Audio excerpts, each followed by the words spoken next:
Good day, race fans, and welcome to the Intentional Wreck Podcast. Podcast made by race fans, for race fans, from the casuals to the lifelong gearheads. My name is Jeff, and I'm here with my fellows Corey and Finn. You can find us on YouTube and Spotify under the name Intentional Wreck.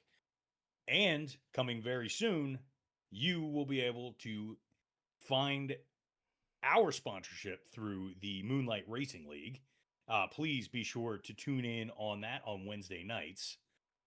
Finn has some info on that, and has got a little bit that he wants to go in on that. Before that, let me just go ahead and take care of some business real quick. This is a paper representation of our NASCAR bracket that we made last week with such diligence and pride and everything else.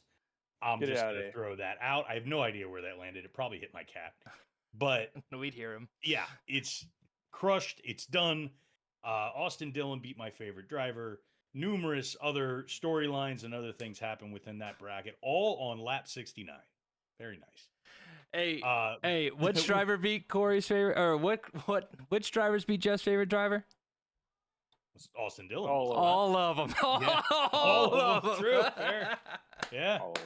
Well, all right. Yeah. He was out. He was off, but not out for the longest time. Right? Just a glimmer of hope. Hey, I had hope. Technically, his finishing position was higher than Briscoe and Byron and Blaney, some notable drivers. And Daniel Suarez, who big news. We got some Suarez news this week as well, that he's not back in the 99. So I don't think the two are related, but that's another thing that happened since Atlanta. All right. Well, before we hop, we called that earlier this season. Yeah. Like let's before that we'll jump. This can go before the real racing. Whole other thing. Let's let Finn go into it and tell you all about Moonlight Racing. Yeah, it's dope. So like we mentioned last week, the podcast is going to be not only sponsoring but performing the broadcast. Yours truly will be in the booth, joined probably by these two guys at some point. All right, they're not in on every race, but I'm going to get one of these guys in the booth calling a race. It's a fun time. Yesterday went through a practice session while they did their duels. I thought it went extremely well. Still learning how to. I'm getting this thing where I'm talking well, but I'm not changing the camera angle. And then when I change the camera angles, I quit talking. So getting a little bit better at that process. But two really, really fun duels. Came down to the wire. So it's Daytona, right? It's always going to come down to the wire. But a lot of action, a lot of wrecks. And I would say it's a well-balanced field. I think there's a lot of talent, and I'm really excited to kind of dive into all of their stories, kind of present that I've always liked broadcasting leagues, and then in return, they're going to be popping by here and chatting with us about some real racing. So the link to their YouTube is going to be in the description of this YouTube video. Go over there Wednesday nights, and we'll be live at about 8:45 Eastern Standard Time. They're a Central Standard, they live in fake time zones, but we will be live 8:45 in the real time zone, Eastern Standard Time. Right. And then that racing is going to kick off at roughly 9 o'clock. So if you like racing, the cars aren't real, but the racing is. So pop by the MRL iRacing League. So, all right, cool.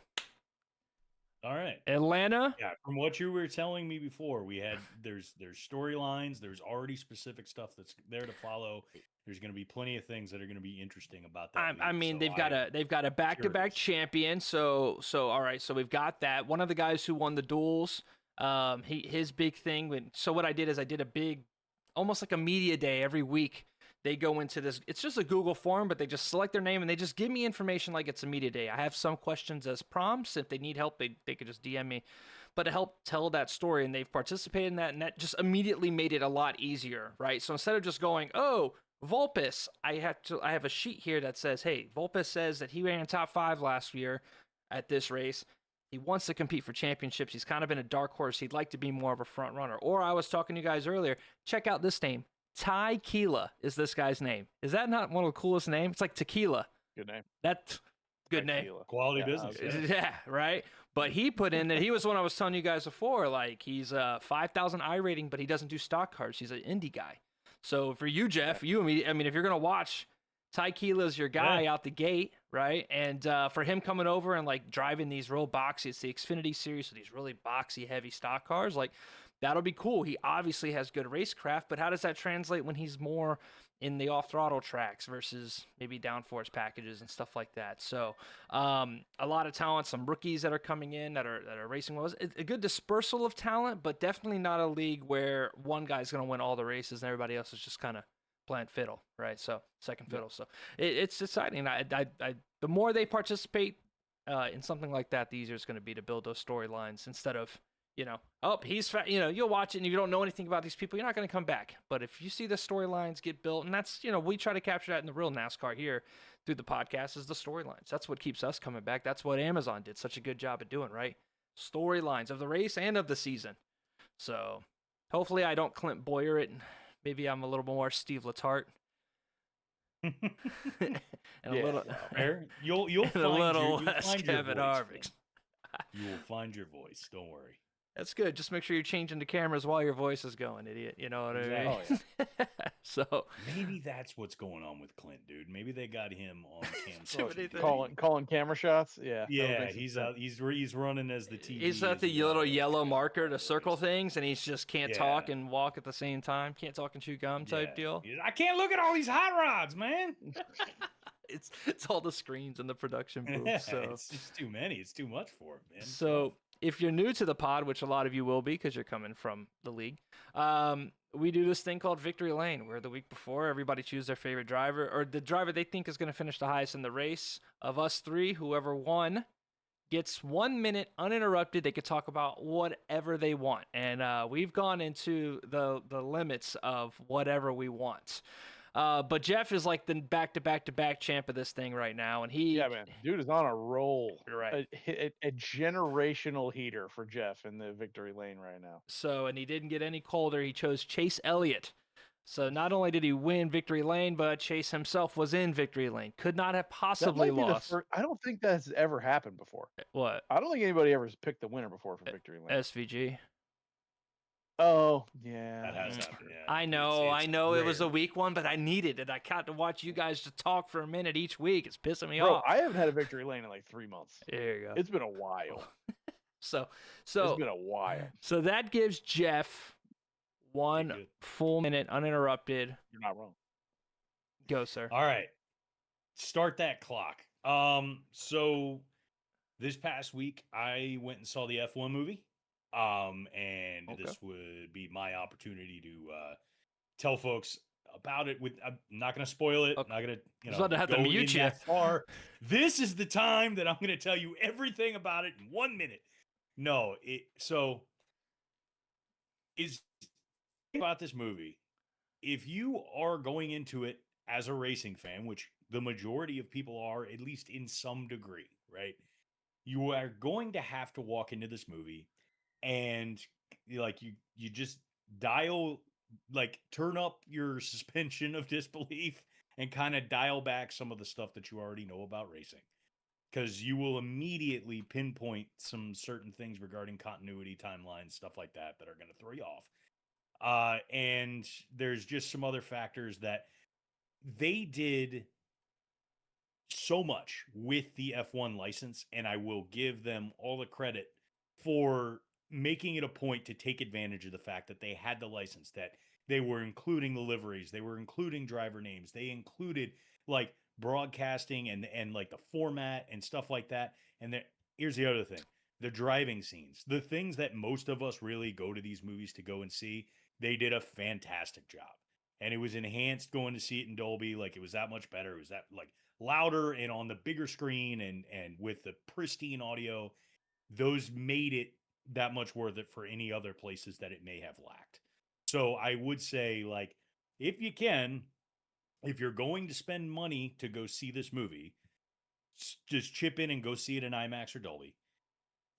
That way you can enjoy the racing scenes that much more. And when you do eventually go see it, or when you watch it at home, turn the speakers up, turn your brain off, and you will enjoy this movie.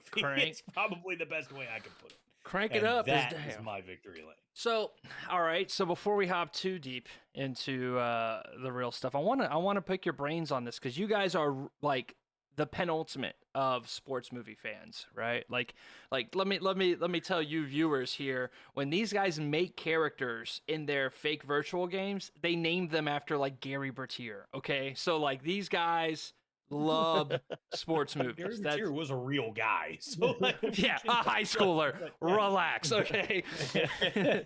All right, and Josh is a handicap guy, so he gets Jason Street from Friday Night Lights. But that's neither here nor there. So, well, Gary Bertier as well, right? Didn't he end up in a wheelchair for a bit? Oh, buddy. He had the car crash of film industry. Yes. So, all right. So, what makes, because we've already talked about this in depth before, like how much I hate like sports movies because I just don't think theater kids get them, and it doesn't do well. We're not going to deep dive, but what makes a good racing movie for you guys? Like is maybe specific to the driving, right? Well, Like, so one of the things, like when it comes to racing movies for me in general, like one of the things that got me with the F1 movie is that like the feeling that I just kept having is like when they made this movie, it felt like they were very aware they needed to make the driving scenes great, but it also felt like they were very, very hyper conscious of that and didn't want to lean all the way in to that part. The things that they did were great. I want when I'm watching and I want to see the gear shifts and the snap cuts and I want the engine roars.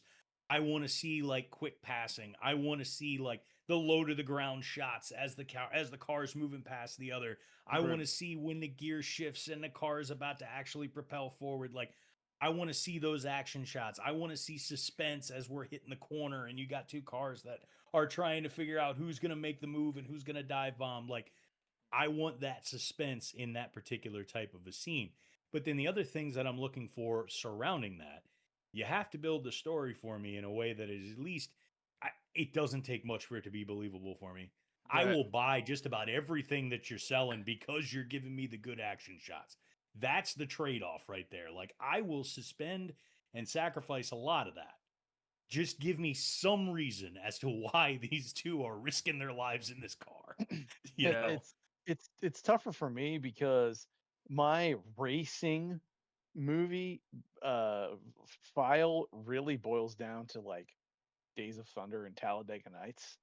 So like I'm sure Jeff's seen I mean Jeff is a movie aficionado in a way that I am not, and uh I just I've never seen Rush, and I've seen bits and pieces of Ford versus Ferrari and things like I've seen parts and pieces, but I'll tell you this from a general sports movie perspective, you have to think they're going to lose. If the story is not worth anything, if it's just a dominant performance beginning to end. That's why Miracle is great. That's why Remember the Mhm. Titans is great. That's why The Mighty Ducks is great. You always have to think your hero's going to lose. And if they don't, if Yeah. at no point you think the hero's going to lose, the story's not worth anything. You have to buy So, into that. You have to buy into the underdog factor. yes. And so here's another one, and this just goes with sports movies in general, and this applies when it came to like the F1 movie too. When you have the license to a sports product, like don't like I can understand there's a delicate balance there. That is one where you have to there's a lot of things you have to do right. Don't do like I cannot stand the movie Draft Day. I like that movie. Like I I've never seen remember, it.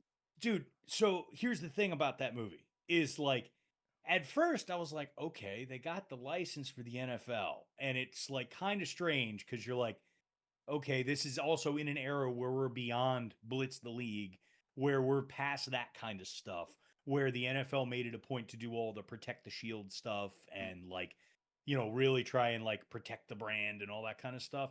So there's a lot of sanitation. And that's one of those things, in my opinion, that Draft Day suffered from was like there was a lot of like protect the shield type influence with that. And you also can't, because what happens when you go too sanitized with that is that you feel a lot like the league has conspired with directors to make a movie in which they're just constantly loving the smell of their own farts.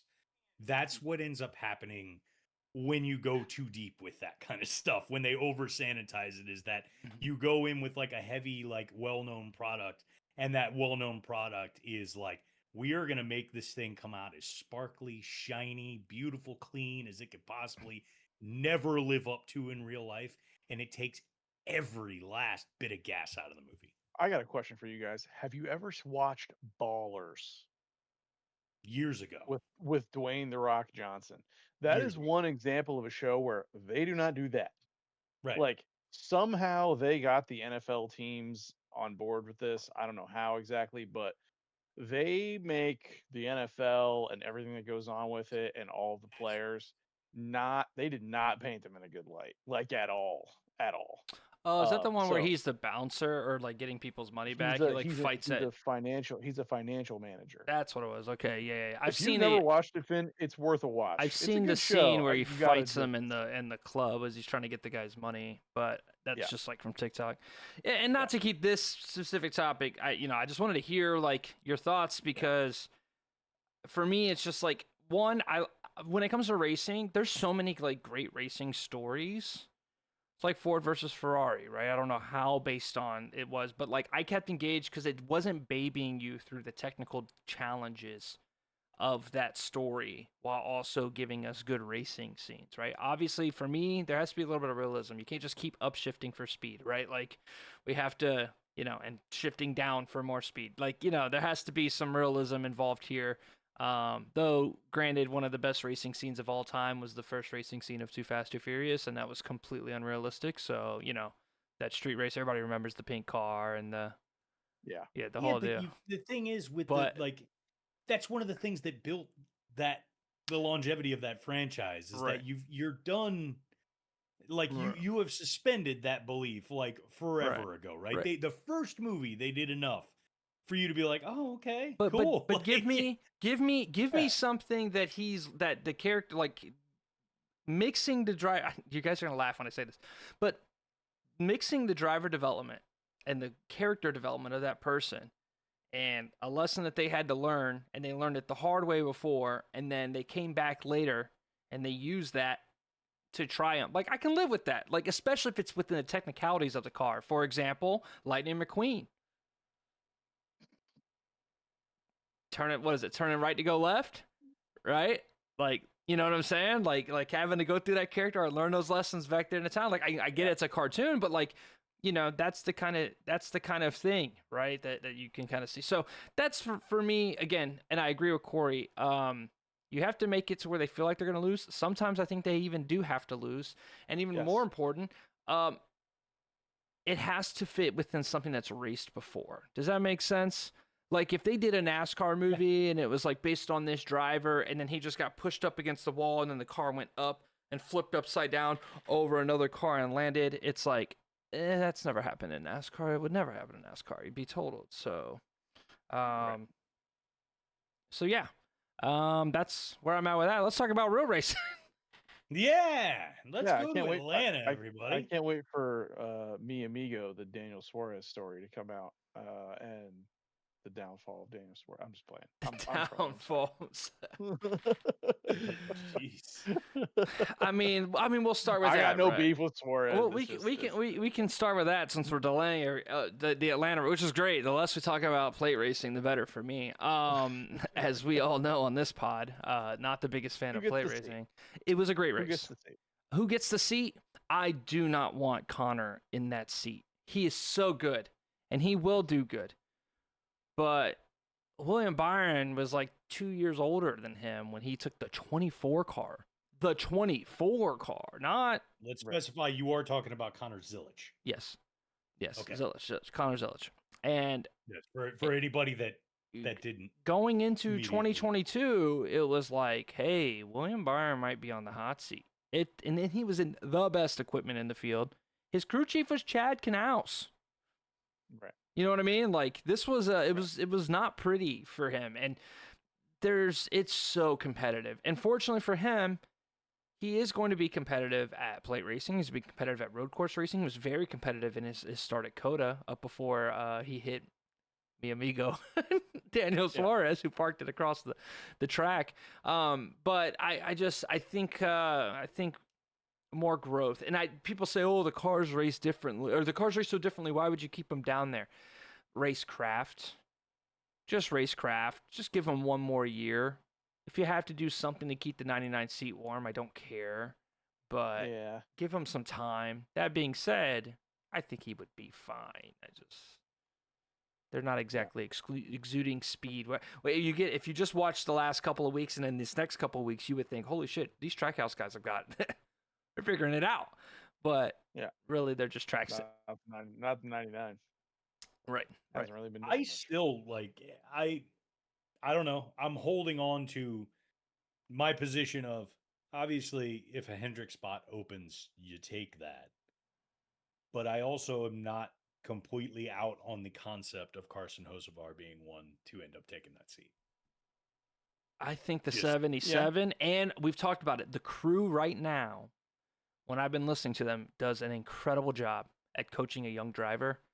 I think Carson is in a spot, and I was actually watching a Carson Hocevar interview with some streamer. He had some big influencer down with him do the Homestead races, and he said that when he filled in for LaJoy, when LaJoy filled in for the 9, he said when that race was done, the head of Spire, all he was doing was sending him emojis of a pen and a piece of paper, basically saying, we're signing you.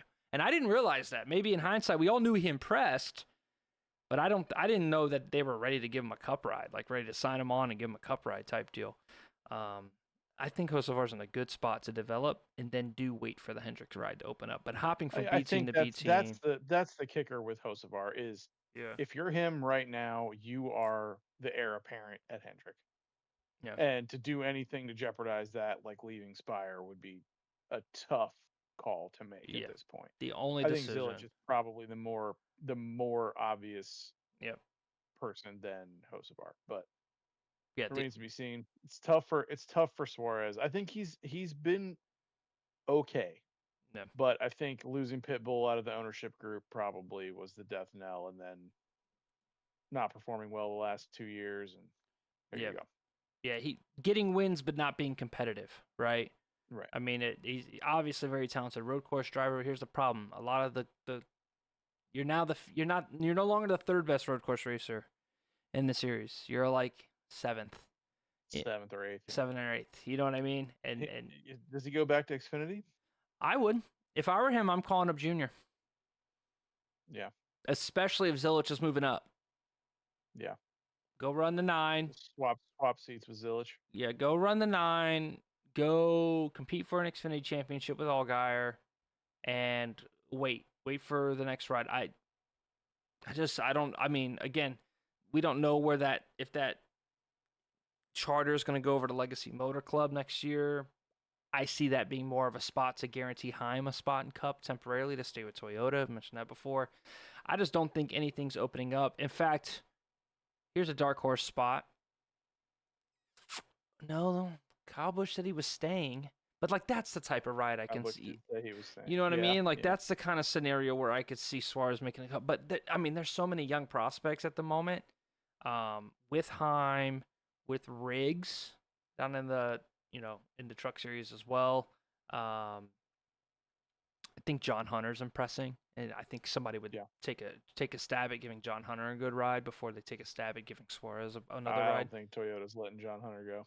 Right. But keep in mind, Suarez has had the 19 and the flagship car of Trackhouse. I think it's one of those, hey man, you might be driving the 7 now, brother. You know what I mean? Like, type deal. I think the big opportunities are gone for Daniel, which sucks. But what he can do is he can take those lower cars and overperform with them, specifically at those plate races and at those road course races.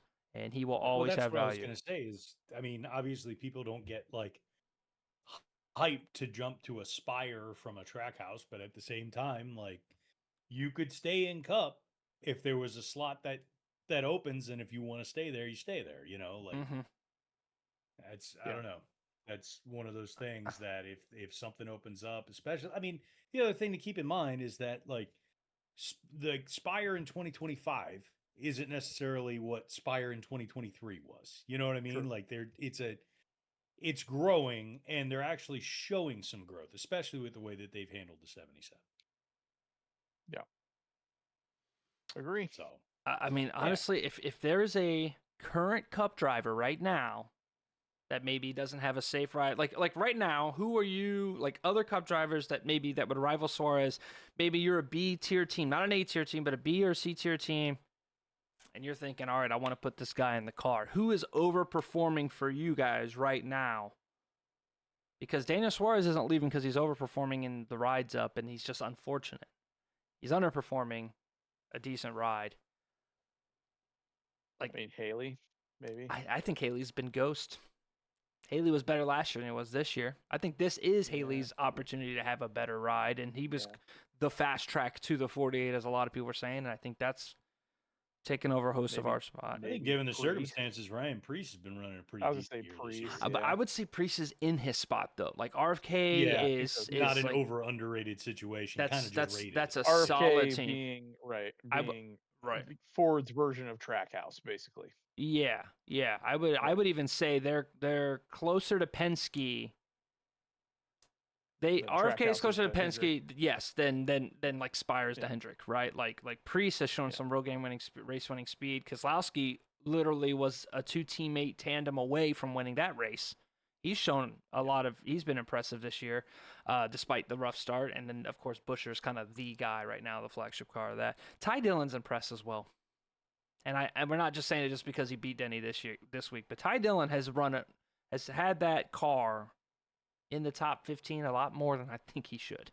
And I don't know if that means he's warranting an elite ride, but I will say this. I'm seeing the 10 a lot more than I'm seeing the 3.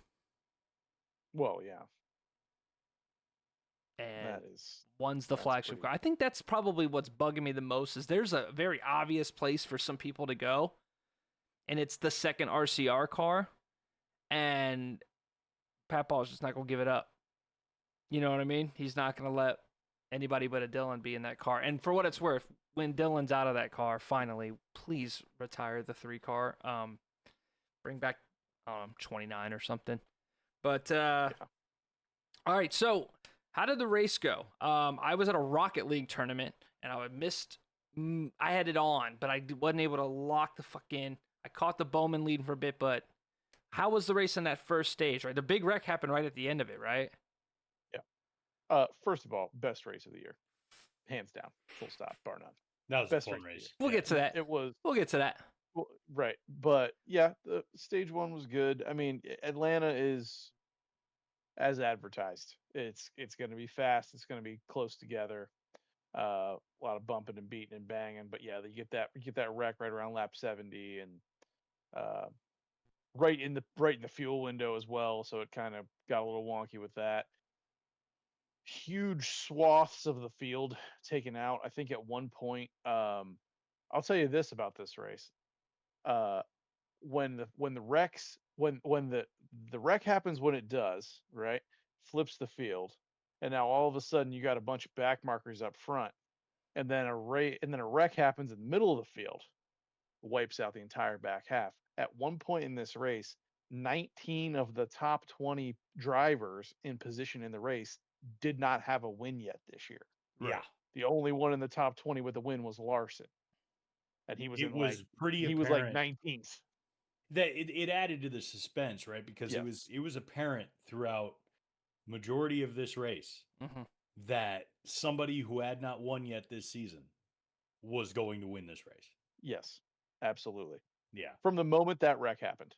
Yeah. And I will tell you this, Finn, if you didn't like watch it intently, you should absolutely go back and watch it because the phrase that pops into my head was no chill. These Yeah. guys had zero chill the entire race. They were And- shooting it out every lap. Yeah. Yeah, For and one position. adding to it, well, to that same point, is I'm glad that you brought that up. One of the other things that happened was one of the things that makes Atlanta special, in my opinion, anyway, is that, like, yes, we're talking about plate Yes. racing, we're talking about super speedway style and things like that. It doesn't. It still has some of that mile and a half magic, in my opinion, in the ability for like cars to move from back to front. And it doesn't quite have that we are just pack racing without moving and no one's Yes. shifting, no one's taking a line.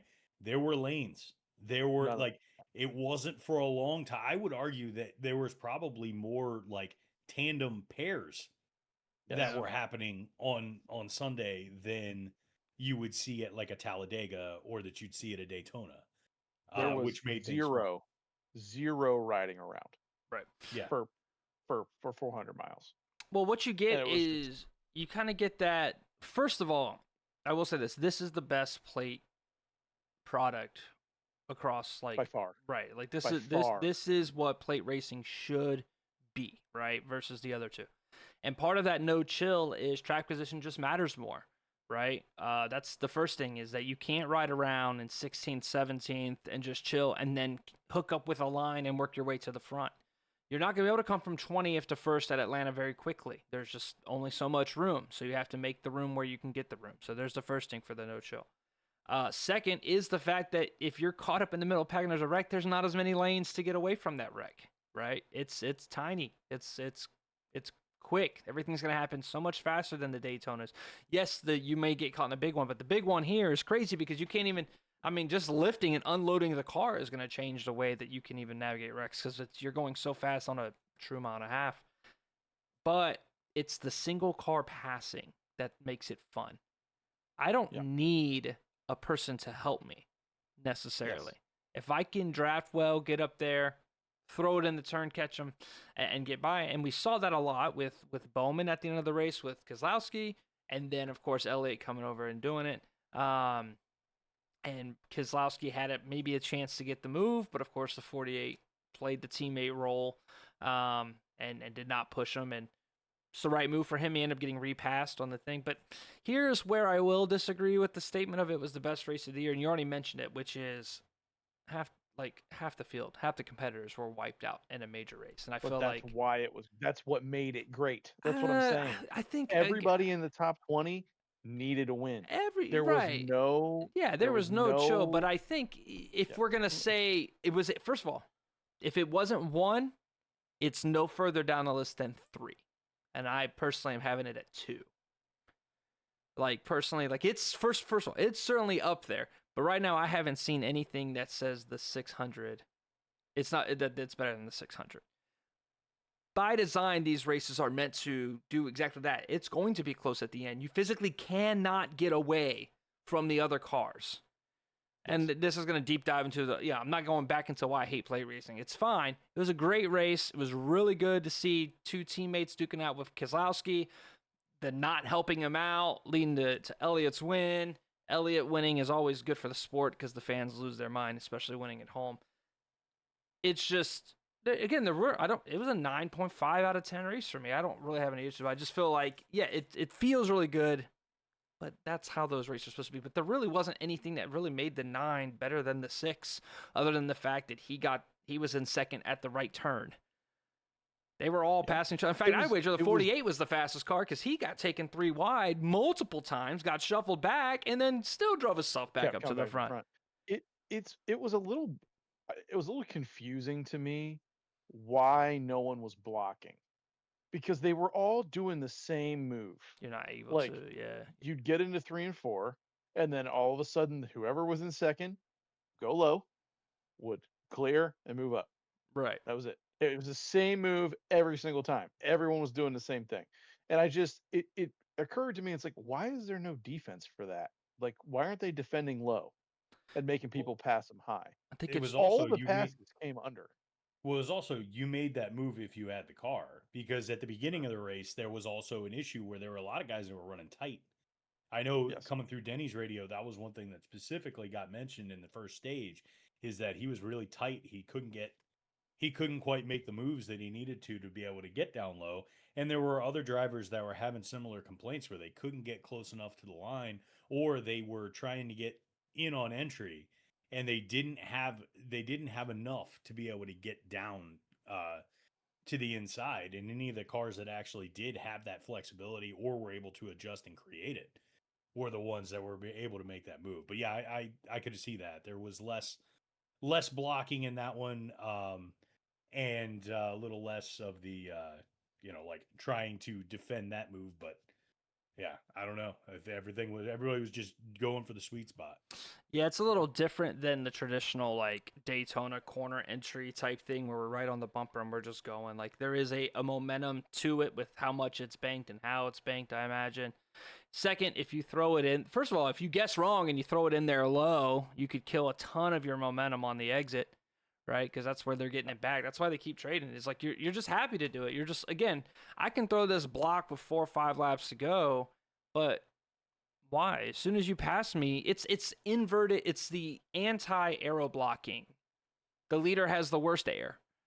The leader can't physically get away from you. So all you have to do is, okay, go ahead, and I'll just pass you back. I just think that Keselowski ran out of teammates, right? Like that's the scenario. If Bowman pushes him, he has more than enough momentum to do the same thing to Elliott in the last turn. So that's the play that he made because he'd rather finish second than spin it both of them out. And he raced clean for what it's worth. Shout out to Keselowski for that.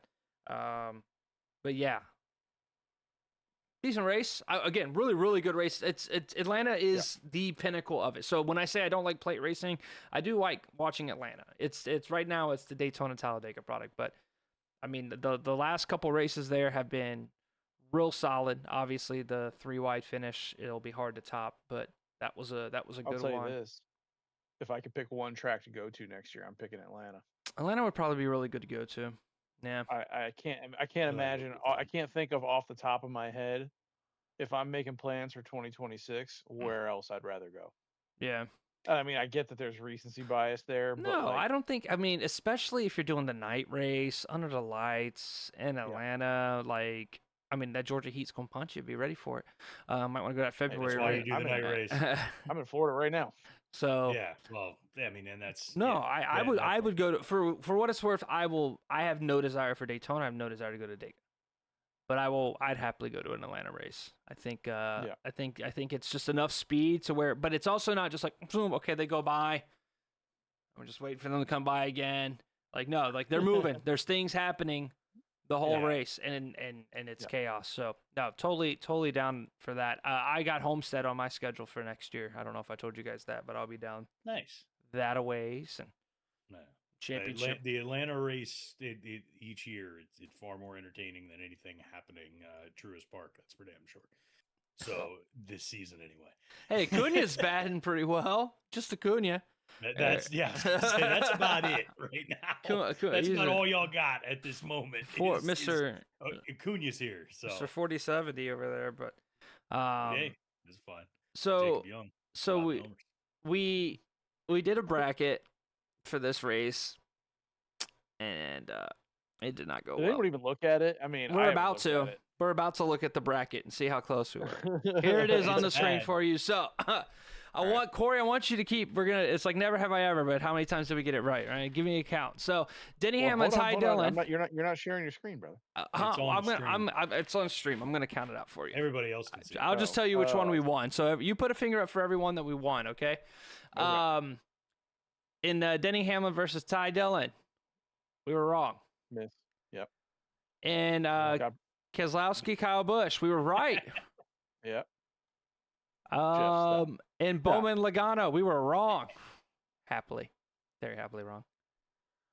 We nailed the Wallace pick over Suarez. Okay. We were wrong about John Hunter and Josh Berry, which I did say, for what it's worth. Let the record show I won a Nemechek. We were right about Elliott. We were wrong about Ross Chastain and Eric Jones. Yep. And we were right about Stenhouse versus Bell. Who would have called that? So we went 50. We went 50%. Did we? We got 4 out of 8 on that side. All right. Briscoe Gregson, we failed. Gregson got that one. We got Priest and Byron, which shout out us on that one. Shouts to us. All right, that's 2. Hey, listen, Bell and Byron. Shout out on Stenhouse too. That was a good call. We called Bell losing and Byron losing. So Yes. Let it be known. We were wrong on Blaney Hocevar. We said Hocevar. Blaney must have passed him in the lowing laps. Yeah. Larson Reddick. Larson is out, guys. It's Reddick, so we're wrong about that. That's not good. Allmendinger beat Our bracket McDowell. is so busted with Yeah. Denny and Larson being out. And McDowell lost to Allmendinger. So right now, Chase Elliott is our only Final Four correct of that. Gibbs beat Haley. We called that. Zane Smith beat Cindric. We called that. And Chris Buescher beat Gilliland. We called that. So we went 4 for 8 on both sides. But missed. But missed, yeah. The We problem went is 50-50 in all the wrong ways is what happened. We hit the sleepers. That's the thing. Right, we hit the If sleepers. we were getting there, we nailed our sleepers. We were prime on sleepers. It was those chalky picks that we just got our shit kicked in. That's what happened. So after next week, we had Denny over Brad K, so that will stop. We had Bubba over Logano, that will stop. Chase Elliott, we still have in play. Yeah, Chase Elliott is the closest we're gonna get to the end here. Yeah. So let's we're not redoing our bracket, but let's talk a little bit about our matchups for the Chicago Street Race. We got Ty Dillon and Kozlowski. That's interesting because they're both awful at road course races. So, but that's for what it's worth. That's what I want to see with the in-season challenge, right? I want to see a scenario where I'm watching two guys duke it out for 25th. You know what I mean? Like, okay. Well, and I mean, now you've got a bunch of guys who, frankly, are racing for money. Could use that $1 million. Right. Well, and also considering like we are looking at some interesting situations with what this matchup had, because there's a good chance we're going to be looking at another 2023 style Chicago race. So if that, no way, dude, 45% chance of rain on Sunday, which is hilarious because it was also recently pointed out to me that on the July 4th weekend in Chicago, like I think like just under like 90% of the time, like in history, the precipitation level has been 0.0%. But we will now very likely have seen it in Chicago in 3 years. We will have seen it twice. No, not twice. 3 times. It rained last year too, didn't it? Yeah, a little bit. Yeah. Oh, it was worse, arguably, because that's where everybody was sliding it into SVG. Remember Briscoe? Slid it in SVG? Yeah, but that's not quite the same as Gregson taking the same turn and hitting the same pile of buckets like 3 times. See, that one was wet to start the race. It was raining while it was going. Yeah. So like, no. So the first one, it was raining at start, and then they switched to wets. The second one, it rained the entire time. It was pouring. That second race last year, that's the only reason Briscoe slid it in there, is because they were all battling the weather. I'm 90% sure of that. So we're gonna have back-to-back races in the rain. In fact, it's set to start at noon. It doesn't end till sunset at 8:00. So, yeah, Jesus. Well, the plus side is this. Unreal, dude. The plus side is this. Okay, there's 41 entries for this race, so one of the entries is not gonna make it, and I'm glad that we can qualify in the rain. If it does rain, it looks like Saturday's going to be fine. But Will Brown, the 2024 Supercar champion, is going to be racing in this race. So an SVG rival is going to come in and race. I don't know exactly what entry he's driving in on. I think he did it before with RCR, so it might be that. But I can't wait till NASCAR road races are just full of like New Zealand, like Kiwis and Australians. Bring it. That'd be so awesome. Like we go and then like it just becomes like for most of like the drivers are like, oh yeah, it's our off day. We got it used to be, dude. We import some drivers. That's how it used to be, man. Go have get some fun with it. Borsett and Robbie Gordon and Marcus Ambrose and all those like old school guys like that come from road racing backgrounds. Bring them, love it. Allmendinger, expand it. So he stayed around. You know, some of those guys stayed around. Juan Pablo Montoya, you know what I'm saying? Like, just the legends. Like, come drive a stock car in your prime. The active 2024 champion, you know what I mean? So that's going to be sick. I will say this, though. If it rains during the race, we know who's winning this damn thing. Yeah, I think we're all in agreement. Are we going to agree to a non-SVG pick this week? Yes. Okay. We absolutely should know SVG victory lane. Yes. No SVG victory Because it lane. makes it dumb. I mean, Okay. it's I mean, okay. Well, somebody get your 3-sided die out then, and let's roll it and see who gets SVG. see who gets it. Like dibs. Like, no, I'm not doing that, dude. Who gets to go first? Say less. Okay, we're in there. All right. Is there a 3-sided die? That's a D4, buddy. A 3-sided die is a D6, and you just divide by 2. Yeah. I don't know. Nerd time. Nerd. Dual D&D players and one digital D&D player. So this is a D4? I guess it is a D4. Yes, It is a D4. Yeah. Sorry. 4 sides. Not a nerd. So pass the smell test. Welcome to the real world. Pass the smell test. I bought this to play D&D. For this particular instance. Says the guy who's got a case carrier for all of his dice. I was gonna say, why do you have dice if you're not playing D&D? Because I got told that Tom was making a story and I wanted in on it and he didn't do it. So, well, campaign. Sorry, don't mean to use the wrong verbiage and piss everybody off. Yeah. If it looks like it'll stab through your foot, it's a D4. Fair play. well, Fair she's play. right. All right. So exciting race, but yes, SVG. Working on it. I mean, but this gives us a ton of storylines. Bowman and Wallace last year, Bubba bumping him, not liking what the 48 did to him. Now, back at the same spot, a chance for $1 million on the line. Who you guys taking over that one? Bowman. Yeah. Though Wallace. I haven't seen anything out of Bubba, dude. I mean, again, front row qualifying at Coda, but this isn't Coda. You know what I mean? Like, this isn't as this is real relentless, and I think Bowman's a little bit better road course racer. Are we picking between Ty Dillon and Kozlowski? Do we care? I'm going to go Ty Dillon. I would pick Brad K for no other reason than just... No, he's awful. I'm picking Ty Dillon to win the whole goddamn bracket. At this rate, I want Ty Dillon to win the whole I want him to follow thing. through and beat everybody's favorite drivers. Right now, Ty Dillon, you're my bracket pick. All right. Go. Is that Win what the goddamn $1 million. Nemechek and Elliott feels like an easy one for 2 back-to-back road course race. Well, I guess this is the only one that matters for that. Elliott. Stenhouse and Jones will be interesting. Not 2 guys I think of when it comes to road racing. I think I'm going to go Jones on that one. Just a better, I think Legacy's racing better. Yeah, I mean, Greg. They'll probably run into each other at some point, just like they did in Atlanta. True. Gregson and Priest. I'm going to go Priest. He qualified a lot higher at Mexico City. Seems like a little bit, not a very good road course racer, but a little bit better like under braking than Gregson. And I think maybe a more talented driver and a better car. So yeah, better car by far. Hocevar Reddick.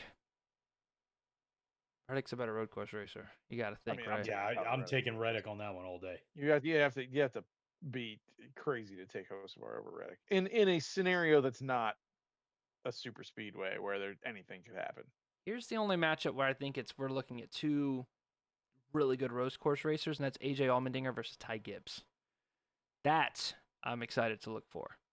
That's the best matchup probably on the board. Right. I mean, if you had to pick right now, are one of those 2 guys the favorite to win this thing? Considering back-to-back road course races, yes. I'd have to say Elliott is on my list, Allmendinger, and then Gibbs. Yeah, they're the best guys that are like that's because that's all they have to do is just get through 2 road course races. And Gibbs, I don't think has had outside of just Mexico City. That was kind of his big breakout in a road course race, though he does have a good background. I would say, and let's not sleep on Busher, who does have like a win at Watkins Glen and stuff like that, and was leading at Sonoma last year before Larson passed him with the tire strategy. So I would go Elliott, Busher, Allmendinger in that order. Yeah. Not Ty Gibbs. He doesn't win anything. Though Allmendinger was leading Sonoma Dillon. back in 2015. Allmendinger was out there leading laps at Sonoma. So if he gets to the next round, he could absolutely beat Busher. And then, of course, after that, it's... we got 2 road courses to determine our Final 4. And once you're in the Final 4, anything can happen. Yeah. It'll be Dover and then Indy. So anything crazy you guys are looking at? I mean, Chicago Street Course, what is it on your scale of races? I mean, I get... This is the last one, right? As far as I know. Yeah. That is- It'll I be enjoy done. it. I think it was a 3-year contract they had with the city. It's fun to watch. There's still like the hasn't completely worn off. To that point, there is a lot of talk today going swirling through the rumor mill about potentially having Chicagoland come back, Oh, it's back. It's which announced. I will take. Yeah, Yeah. so it's happening. I Host- didn't see the confirmation. I just I yeah. saw the Yeah. speculation. Hosts of ours spoiled it. So There you Chicagoland is back, and they're looking at maybe doing a street course race in San Diego, Well, that would be awesome.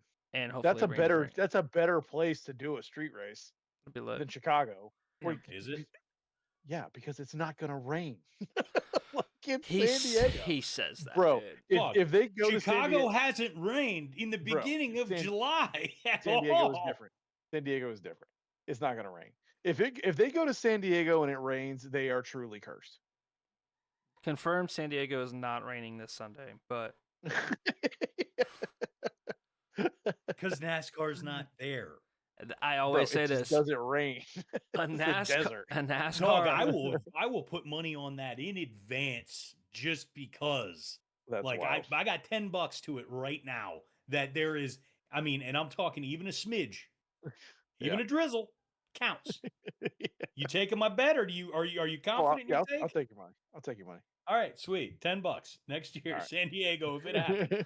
telling you. I'm putting Yeah. $10 on the rain I- just in case. Listen, I just want like one of our exhibition races to occur in Africa, and we would solve any and all problems with water in that area, in that region. It is Just not a lot of rain going on. we can in- Yeah, we can do whatever. California drought, rain fire, like the California yeah, fires, wildfires, and Dude, dude, just have NASCAR So before- haulers yeah, just pull up. wood race. Yeah, if you dude. live in a drought like filled area, like schedule some NASCAR races where you're at, and you will get your rain supply. And it like, was doing wherever. well for a bit, but man, it's kind of punched here lately. You know, Pocono super delayed. Atlanta seemed to was there a delay for Atlanta? Minor, Atlanta- like 20, like yeah, 15. Oh, wasn't Okay, that too because I much. realized it kind of was late going. Is that what happened? Yeah, I mean, like 15, 20 okay. minutes. I think we were concerned for a moment that the blankies were going on, but they never did. Got you. And the fact that the wrecks took so long to get everything cleaned up as well. That was probably what delayed it. I was like, man, this is getting late. Yeah, when you have like 30 cars that are like, you know, Yeah, I've never. it's gonna take a little I've while. never transitioned straight from a NASCAR race to watching a UFC card before. It was getting late. That was an interesting flip, wasn't it? Yeah.